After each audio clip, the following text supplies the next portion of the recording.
नमस्कार साथियों, ज्ञान स्त्री गुरुकुल हापुड़ में आपका स्वागत है। साथियों, आज हम सीखेंगे हिंदी व्याकरण का एक बहुत ही महत्वपूर्ण टॉपिक छंद। छंद किसे कहते हैं, छंद कितने प्रकार के होते हैं, छंद की पहचान हमें कैसे करनी है, दोहा, सोरठा, चौपाई को हम आसान तरीके से कैसे पहचानेंगे, मात्रा गिनने के नियम किस तरह से होते हैं, मात्राओं को कैसे गिना जाता है, ये हम आज आसान तरीके से सीखने जा रहे हैं। छंद के टॉपिक में बहुविकल्पीय प्रश्नों की श्रृंखला होगी। बहुविकल्पीय प्रश्नों से छंद को करना हम सीखेंगे। दोहा कैसे पहचानना है, सोरठा कैसे पहचानना है, इसको आसान तरीके से सीखने जा रहे हैं। चलते हैं अपने टॉपिक की तरफ। छंद की परिभाषा। छंद वह काव्यिक इकाई है जो निश्चित मात्रा और नियमों के आधार पर व्यवस्थित होती है। छंद में शब्दों की संख्या, मात्राओं, स्वर की लंबाई छोटी या बड़ी और पदों की संख्या पूर्व निर्धारित होती है। इसे नियमबद्ध काव्य कहा जाता है। कहने का मतलब यह है, छंद में वर्ण या मात्राओं का एक नियमबद्ध विन्यास होता है। नियम से मात्राओं का प्रयोग किया जाता है, वह छंद होता है। छंद के तत्व जैसे मात्रा। हिंदी छंद में मात्राओं का बहुत महत्वपूर्ण योगदान होता है। ये मात्राएं दो प्रकार की होती हैं। एक ये आपकी लघु और एक हमारी होती है गुरु। लघु और गुरु ये हमारी दो मात्राएं होती हैं। इस तरह से हम मानते हैं जो गुरु होती है उसमें दो मात्राएं गिनी जाती हैं और लघु में एक मात्रा गिनी जाती है। अब इसकी पहचान क्या है, क्या इसका नियम है, क्या इसका तरीका है। देखो, जो हम HDFC लिखते हैं, ये मैंने आपको बताया था। ये देखो, जो हमारे हाशु होते हैं H वाले, हाशु में ए ई उ और ये आपका रै ऋषि, ये हमारी एक मात्राएं गिनी जाती हैं। इसी तरह से जो हमारे दीर्घ स्वर होते हैं उसमें आ, आई, औ, ए, ओ और औ, इनको बोलने में दो मात्रा के बराबर समय लगता है, इसलिए ये दीर्घ स्वर कहलाते हैं। कहने का मतलब जैसे ये हमारा आ है तो आ जो बना है हमारा ए प्लस ए से मिलकर बना है। ए प्लस ए बराबर आ होता है, इसलिए इसको दो मात्रा गिना जाता है। इसको आप समझ गए होंगे। प्लुत स्वर ऐसे स्वर जिनको बोलने में दो मात्रा से अधिक का समय लगता है, जैसे ओइम। ओइम, इसको दो मात्रा से अधिक का समय लग रहा है तो ये हमारा प्लुत स्वर है। इसका प्रयोग बहुत कम होता है। हसु छोटी मात्रा जैसे ये कै, देखो कै, इसमें कै और हलंत प्लस ए, ये हमारा होगा बराबर कै, तो इसमें ए जुड़ा हुआ है। ठीक है, जैसे का, कै हलंत प्लस आ बराबर का, तो इसमें हमारा आ जुड़ा हुआ है। ये दो मात्रा गिनी जाएगी और ये हमारी एक मात्रा गिनी जाएगी कै में। मैं समझता हूं आप आसानी से समझ गए होंगे। यदि नहीं समझे हों तो आप कमेंट बॉक्स में लिख सकते हैं। पद। छंद में पद शब्दों का समूह होता है। मात्रा, मात्रा जो मात्रा गिनी जाती है। ताल, छंद के बोलने का जो तरीका होता है, ऊंच नीच।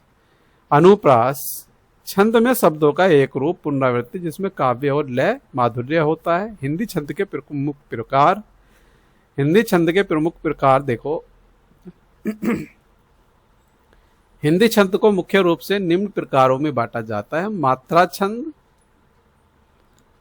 जैसे दोहा, चौपाई, सोरठा, राजस्थानी छंद आदि।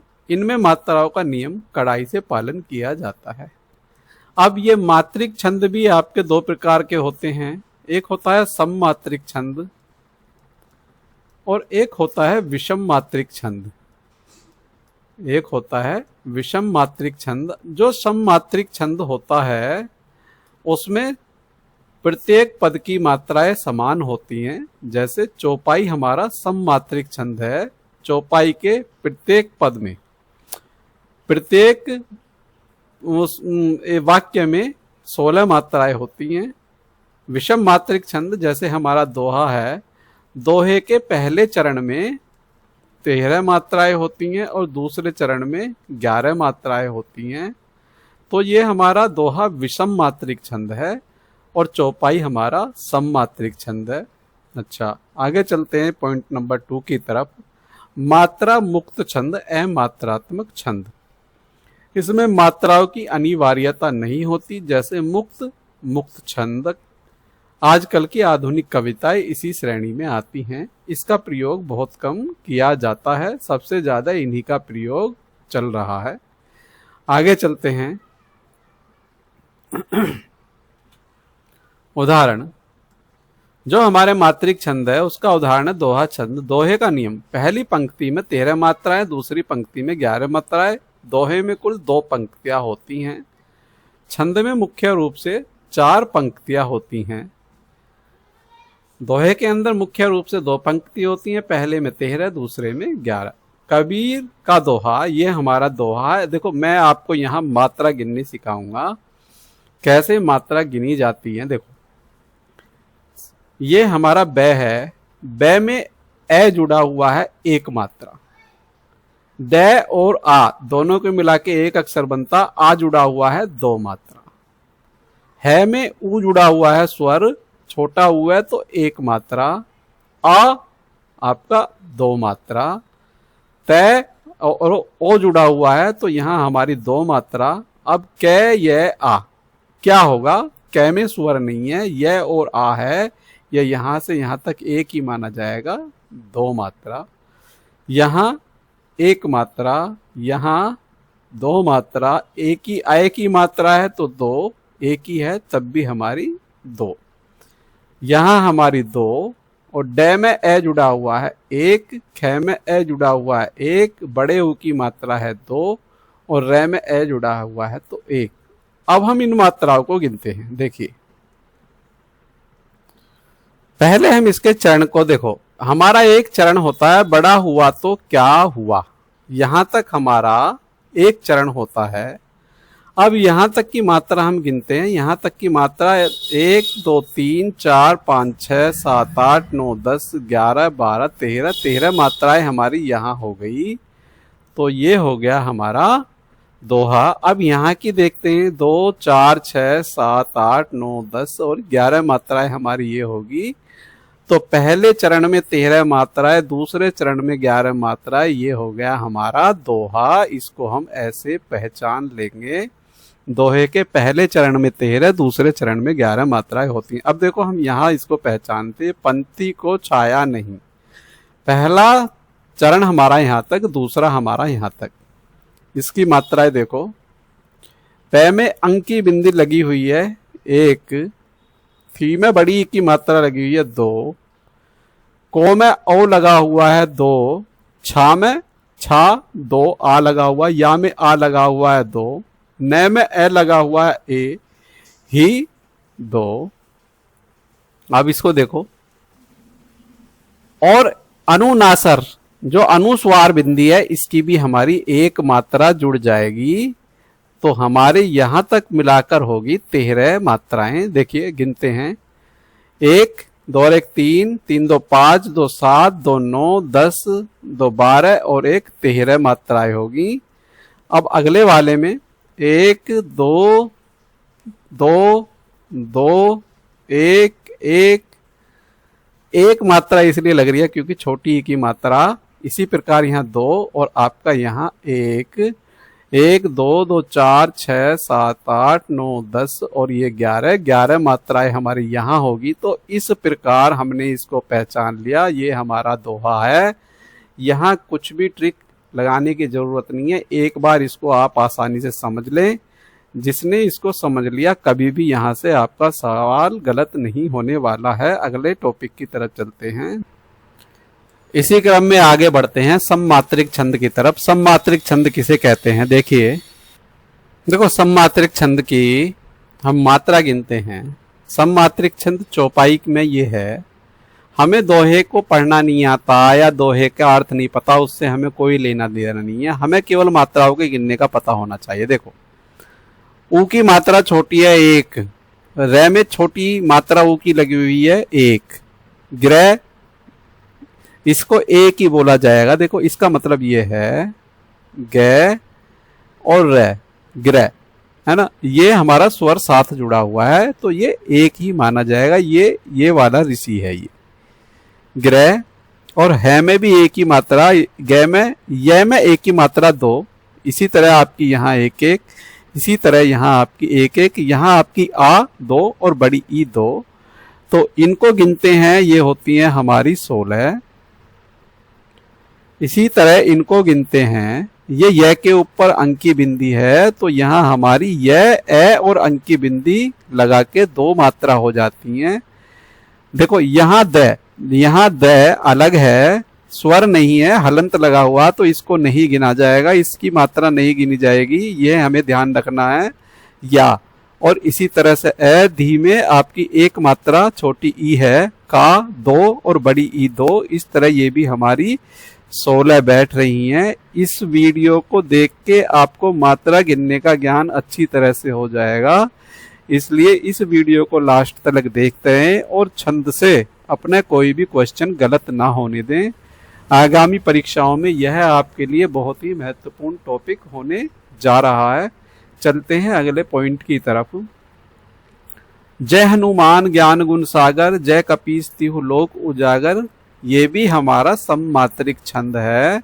इसको देखते हैं। देखो 1 मात्रा, 2 मात्रा, 3 मात्रा, 4 मात्रा और 2 मात्रा, 1 मात्रा, 2 मात्रा, 1 मात्रा, 1 मात्रा, 1 मात्रा, ये 2 मात्रा, 1 मात्रा, 1 मात्रा, 1 2 3 4 5 6 7 8 9 10 11 12 13 14 15 16। आप इसको अच्छे से समझ गए होंगे, 16 मात्राएं हैं। मुझे बस आपको मात्राओं की गिनती सिखानी है ताकि आप आसानी से दोहा, सोरठा, चौपाई को आसानी से पहचान सकें। बाकी आपके इसी तरह से हैं, वीडियो को रोक के मात्राओं का गिनना आप सीख लें।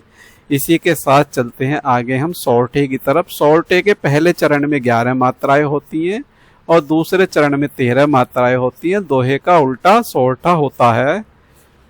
सोरठे में तुलसीदास जी ने रामचरितमानस में बहुत सारी लिखे हैं आपके ये छंद, जैसे जैसी करनी कीन्हू तू तैसी भन्नी होए। देखो यहाँ गिनते हैं मात्राएं। देखो साथियों ये सोरठे के अंदर लिखा हुआ, लेकिन ये दोहा है। इसमें पहले चरण में 13 मात्राएं हैं, दूसरे चरण में 11 मात्राएं हैं। वीडियो रोक के आप देख सकते हैं। 2 4 5 6 7 8 9 10 11 12 पहला चरण हमारा यहाँ तक है, तो ये यहाँ तक आपकी 13 मात्राएं और यहाँ से आगे दूसरा चरण है, यहाँ हमारी 11 मात्राएं हैं। तो 13 11 बन रहा है, ये हमारा दोहा बन रहा है। अगली तरफ देखते हैं। देखिए ये क्या है, इसकी मात्राएं गिनना सीखते हैं। 2 और 1 और 1 1 1 1 1 1 1 1 और 2 2 और 1 3 4 5 6 7 8 9 10 11 12 13। इसमें भी 13 मात्रा है, ये भी हमारा दोहा है। आगे की मात्रा गिन के देखते हैं। 1 2 1 1 2 1 1 2 और 2 2 4 5 6 7 8 9 10 11 12 13। इस तरह के भी आपको मिल सकते हैं, लेकिन इसमें घबराना नहीं है। यहाँ हमारा ये दोहाई माना जाएगा। इसमें कुछ त्रुटि है, मिस्टेक है इसको लिखने में, इसलिए यहाँ ये गलत बन रहा है। आगे चलते हैं चौपाई की तरफ। चौपाई हमने सीख ली, अगले पॉइंट की तरफ चलते हैं। इसमें एक कमी देखने को मिली है हमें, जैसे यहाँ ये संशय है, ये इसको आधा से हम कर सकते हैं और यहाँ इसको भारी, इसको हम छोटी की मात्रा में यदि बदलते हैं तो हमारे यहाँ 11 हो जाते हैं। लेकिन एग्जाम में आपको इस तरह की त्रुटि देखने के लिए नहीं मिलती है, एग्जाम में एकदम आपको सटीक मिलता है। आगे चलते हैं अगले क्रम में। पहला प्रश्न है हमारा, दोहे की पंक्ति में कितनी मात्राएं होती हैं? दोहे की जो पहली पंक्ति होती है उसमें 13 मात्राएं होती हैं, दूसरी पंक्ति में 11 मात्राएं होती हैं। ऑप्शन बी हमारा सही है, दोनों पंक्तियों को मिलाकर 24 मात्राएं होती हैं। अगले प्रश्न की तरफ चलते हैं।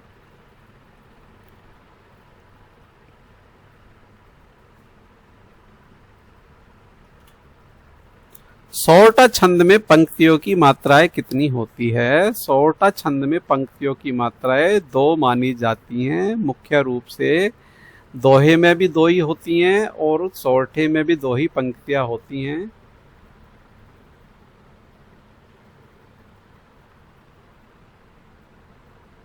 ऑप्शन ए हमारा इसके हिसाब से बिल्कुल सही है। पहली पंक्ति में 11 और दूसरी में 13 मात्राएं होती हैं। इसमें भी दोनों को मिला के 24 मात्रा ही होती हैं। बस हमें पहली पंक्ति और दूसरी पंक्ति में कितनी कितनी मात्राएं होती हैं यह याद रखना है बस। चौपाई छंद के प्रत्येक पंक्ति में कितनी मात्राएं होती हैं? चौपाई में 4 पंक्ति होती हैं। एक पंक्ति में 16 मात्राएं होती हैं। चारों में एक पंक्ति में 16, तो सभी में 16 मात्राएं होती हैं। दोहे का उपयोग मुख्यतः किस प्रकार की कविता में होता है? प्रश्न नंबर 5। ऑप्शन बी हमारा सही है, नीति और भक्ति कविता में ज्यादातर प्रयोग होता है। इस तरह के भी प्रश्न पूछे जा सकते हैं। कौन से छंद में लय और मात्राओं का कड़ाई से पालन आवश्यक होता है? प्रश्न नंबर 6। ऑप्शन बी हमारा सही है, मात्रिक छंद में मात्राओं का कड़ाई से पालन होता है। अगला प्रश्न नंबर 8। निम्न में से कौन सा छंद तुलसीदास के रामचरितमानस में प्रमुख है? ऑप्शन बी हमारा सही है, चौपाई और दोहा।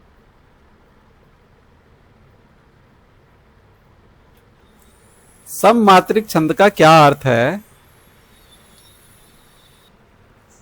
अगला प्रश्न, सममात्रिक छंद का अर्थ क्या होता है?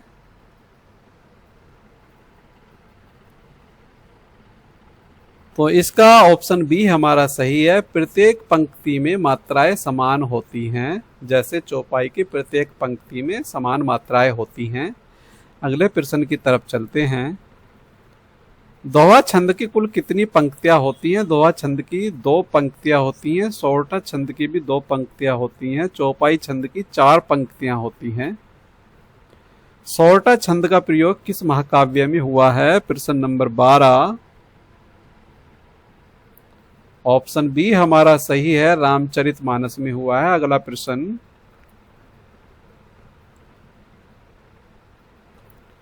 निम्न में से कौन सा छंद 4 पंक्तियों का होता है? चौपाई हमारा 4 पंक्तियों का होता है। आगे चलते हैं।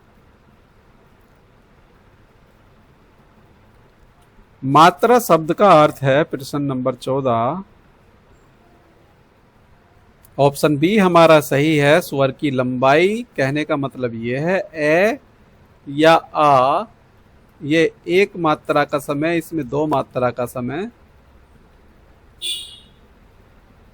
अगले प्रश्न की तरफ चलते हैं। छंद में ह्रस्व का क्या अर्थ होता है? ऑप्शन बी हमारा सही है, छोटी मात्रा वाले स्वर होते हैं इसमें।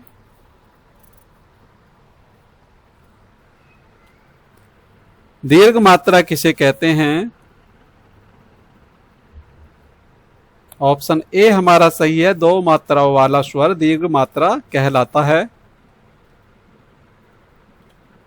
दोहे में कुल कितनी मात्राएं होती हैं? दोहे में कुल 24 मात्राएं होती हैं। सोरठे में भी 24 मात्राएं होती हैं।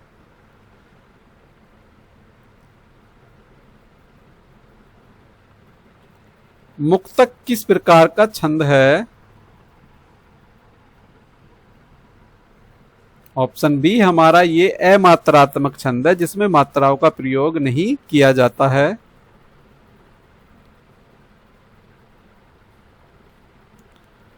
दोहा और सोरठा में क्या अंतर है? ऑप्शन बी हमारा सही है, दोहे में पहली पंक्ति लंबी होती है, सोरठे में दूसरी पंक्ति लंबी होती है। दोहे की पहली पंक्ति में 13 मात्राएं होती हैं, सोरठे की दूसरी पंक्ति में 13 मात्राएं होती हैं। दोहे की दूसरी पंक्ति में 11 मात्राएं होती हैं, दोहे की पहली पंक्ति में, सोरठे की पहली पंक्ति में 11 मात्राएं होती हैं। 11 13, 13 11 इस तरह से होते हैं, दोनों एक दूसरे के विपरीत होते हैं। इसको अच्छे तरीके से समझ लेना, ये आपका बहुत ही इंपॉर्टेंट प्रश्न है। यहां से मात्रा छंद में क्या आवश्यक होता है? ऑप्शन ए हमारा सही है, मात्राओं की निश्चित संख्या। अगले प्रश्न की तरफ चलते हैं। सममात्रिक छंद का अर्थ है पंक्तियों में मात्राएं समान हो, जैसे हमारी चौपाई में समान पंक्तियां होती हैं। ऑप्शन ए हमारा सही है। अगला प्रश्न, विषम मात्रिक छंद में क्या होता है? प्रत्येक पंक्ति में अलग अलग मात्राएं होती हैं, पहले चरण में अलग होगी, दूसरे में अलग होगी, इस तरह से होता है। तो इस हिसाब से हमारा ऑप्शन बी सही है। अगले प्रश्न की तरफ चलते हैं। दोहे की रचना किसने सबसे अधिक की है? सबसे ज्यादा दोहे कबीर दास जी ने लिखे हैं।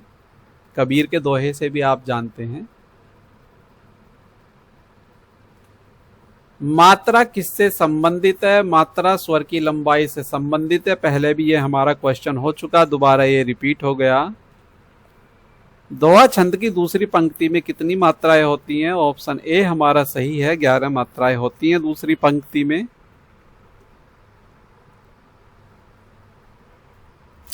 सोरठा छंद की पंक्तियां कितनी होती हैं? सोरठा छंद की 2 पंक्तियां होती हैं। पहली पंक्ति में 11 मात्राएं, दूसरी पंक्ति में 13 मात्राएं, दोनों मिला के 24 मात्राएं होती हैं। आगे चलते हैं। दोहे में पद का क्या अर्थ है? दोहे में पद का अर्थ पंक्ति से है। पहली पंक्ति, दूसरी पंक्ति, या पहला चरण या दूसरा चरण।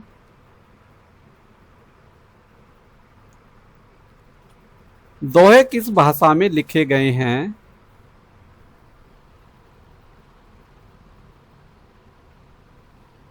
ऑप्शन बी हमारा सही है, ज्यादातर दोहे हिंदी भाषा में लिखे गए हैं।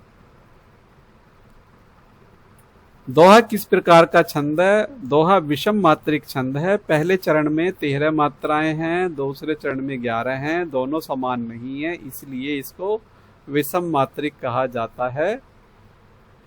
सोरठा भी आपका विषम मात्रिक छंद है, चौपाई आपका सम मात्रिक छंद है। मुक्तक छंद में कितनी पंक्तियां होती हैं? प्रश्न ये हमारा लास्ट प्रश्न है। ऑप्शन सी हमारा सही है, इसमें कोई निश्चित संख्या नहीं होती। साथियों, इसी क्रम में हमारी यह वीडियो समाप्त होती है। यदि ये हमारी वीडियो पसंद आई तो इसे लाइक कीजिए, इसे शेयर कीजिए, इसे सब्सक्राइब कीजिए। और यदि आपको छंद से संबंधित और भी कोई जानकारी चाहिए तो हमारे डिस्क्रिप्शन बॉक्स में आपको सारी समस्याओं का समाधान मिल जाएगा। डिस्क्रिप्शन बॉक्स को खोल के एक बार पढ़ लीजिए। इसके बाद भी यदि कोई समस्या, कोई सुझाव है तो हमें कमेंट बॉक्स में अवश्य लिखिए। आते हैं नई वीडियो के साथ, तब तक के लिए जय हिंद, जय भारत। धन्यवाद साथियों।